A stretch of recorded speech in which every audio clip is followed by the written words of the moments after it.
Hey everyone, and welcome back to another video. This is one of those quick off-the-cuff ones, a bit like what I did for the Warcraft movie poster, and this is covering the news surrounding the Nostalrius, whatever, private server being shut down by Blizzard. Of course, all that private server stuff is against the terms of service, and Blizzard can, should they wish, to pursue sort of legal stuff against the people running the server, and it has been shut down. Well, it's shutting down by April the 10th. Now, if you don't know what the server is, it is a Blizz-like private server. That means that it doesn't have, free loot or like a triple XP or anything like that. It's basically running vanilla WoW as it was when it came out, as much as the people behind the server can make it happen. It's following the patch cadence of vanilla, and there's a PvE and a PvP server. Now, obviously, that's not the sort of thing Blizzard's going to be the most happy about, and it also does tie into, and especially since this was an extremely popular server, this does tie into the wider discussion about the idea of bringing back vanilla servers to the game. Now, that is a discussion which I've already had a few times on the channel. I did a video on it a few months ago, where basically my conclusion was, look, personally, I'd love to go back and see what that stuff is like, and maybe do a Wrath server or something like that. But I can see why, when you take a wider view of things, it doesn't make sense for Blizzard, first of all, for financial reasons, and even if it would make a return on their investment, it's splitting the team up. It's creating a sort of support problem. Now, that said, this Nostalrius server, or whatever it's called, this was ran by a relatively small number of people. However, if you're running it as a full Blizzard-endorsed and, managed product, it would require a bit more polish, a bit more people working behind it. So it's an interesting discussion to have. I've already had it, though, and I think what I really wanted to cover in this video, and it's something that I've just seen a lot on social media and a lot of the discussion around this, is the reaction to this bit of news and the way that people have been talking about it. So, a lot of the times you see people try to bring up a bit of a point, right, about the demand for older servers and stuff like that, and it gets met with, oh, well, it's against terms of service, so you're wrong, shut up. And it's said in this extremely self-righteous and very self-righteous, just obnoxious way, which really rubbed me the wrong way, and is definitely part of the motivation towards making this video, because I just wanted to do this as a bit of a counterpoint to the discussion. Here's my main point.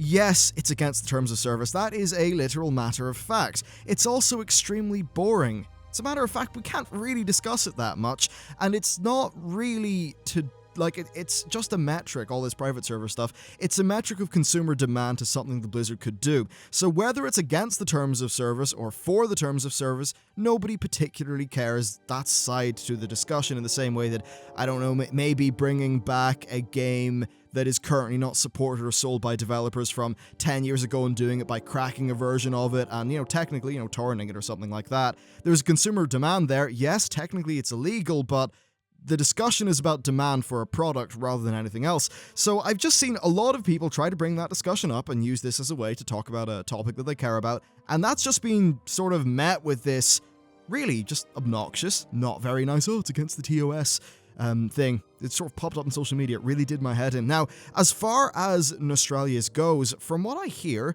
it actually reportedly had 150,000 active users and 850,000 created accounts. And that actually blew my mind, because I don't play the game on private servers, mainly because I just don't have a lot of time. I'm sort of running a games company at the same time. That said, I could totally see myself trying a server like this out. Probably not for the YouTube channel, though, because of, I think, fairly obvious reasons.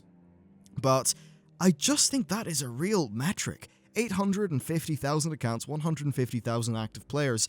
That definitely puts a little bit of credence to the argument for the camp of people who are saying that maybe Blizzard should do this, and that it certainly is something that there is demand for. So I suppose, yeah, when you're going out and talking about stuff, how about we talk about the actual topic rather than choosing the really quick thing, which doesn't actually counter the points that people are talking about, and really just makes people come off like a bit of a dick, which is kind of unfortunate. Now, while we're talking about this whole topic of vanilla stuff and going back to older parts of the game, I want to wrap this into some Legion stuff, and this is something that I couldn't particularly fit into a regular video because I hadn't done a lot of it, but it's something that I've been noticing in Legion, and most recently I noticed it with the class order campaigns. They're basically a mixture of you doing questing and you sending, basically garrison followers out around the place.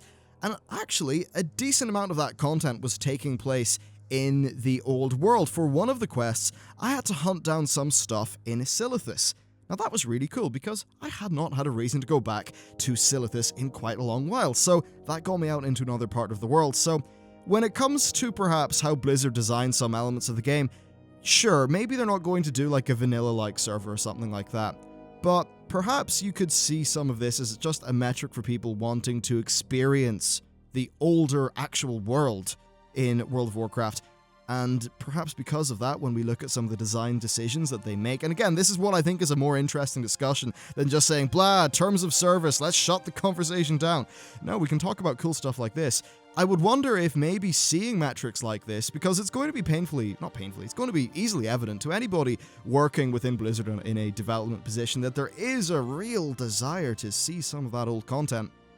And we've already seen some of the artifact quests for different classes send you back into the old world. We've, of course, as I just said, seen some stuff from the Garrison campaign, or not the Garrison, the Class Order Hall campaigns send you into the old world. And then, of course, throughout Legion, what we've been seeing on the beta, or alpha realms even, is there's these like Burning Legion invasion points that are spread around the old world. Now, the sort of common thing that everybody believes at the minute is that that is something which is pretty much just for the pre-expansion launch event.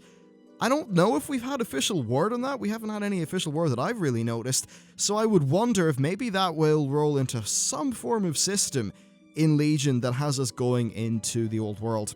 So if I was to make a conclusion about this video, how about we just talk about the interesting points rather than just the sort of surface level easy thing that's maybe, you know, feels a bit good to just shut somebody down, right? When it comes to an argument, it's not always helpful. And perhaps the real takeaway from all of this talk about private servers, the old world, Wrath of the Lich King, is that people missed those actual worlds, those actual locations, the things that they did with their character in those places. So, moving forward, maybe it would be nice if Blizzard would put more stuff there. Certainly, Legion is doing more of that than Warlords of Draenor did, and I'm really appreciative of that so far. It's more than we saw done of that in Mists of Pandaria. Obviously, Cataclysm was centered around the old world, so some of that was strong enough in Cataclysm. But yeah, moving forward, perhaps we'll see more of this stuff, and maybe, rather than just rolling out a whole bunch of alternative servers, Blizzard are just going to roll some of this feedback and some of this discussion into their content plans moving forward. Certainly, if you think about it, they've already made the geometry, right? They've already had an environment designer make all that stuff within the old world, so it's not going to be that hard to whack a few mobs in, maybe, write up some dialogue, give people a cool quest to go there, and certainly the Class Order Halls do seem to be like a very good vector to deliver that content. Anyway, that's really all my thoughts on the matter. Thank you very much for watching this video. Let me know what you thought down in the comments or on Twitter, and I will see you next time.